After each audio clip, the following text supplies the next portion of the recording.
হরে কৃষ্ণ। আজ আমরা পড়ব শ্লোক 9। তো চলুন দেখি শ্লোক 9। অন্যেচ্চ বহব শূরা মদর্থে ত্যক্ত জীবিতা নানা শস্ত্র প্রহরণা সর্বে যুদ্ধ বিশারদা।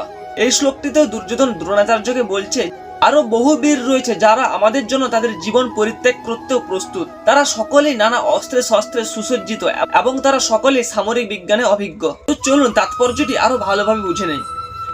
অন্য আর যে সমস্ত বীরেরা দুর্যোধনের পক্ষে ছিল, যেমন জয়দ্রথ, কৃতবর্মা, শল্য ছিল নকুল সহদেবের মামা, কিন্তু দুর্যোধনের হয়ে এখন যুদ্ধ করছেন। শকুনি ছল করে শল্যকে তাদের নিজের দলে নিয়েছিল। এরা সকলেই দুর্যোধনের জন্য প্রাণ পর্যন্ত দিতে প্রস্তুত ছিল। পক্ষান্তরে এখানে স্পষ্টভাবে বুঝিয়ে দেওয়া হয়েছে যে পাপিষ্ঠ দুর্যোধনের পক্ষ অবলম্বন করার ফলে কুরুক্ষেত্রের রণাঙ্গনে এদের সকলের মৃত্যু অবধারিত ছিল।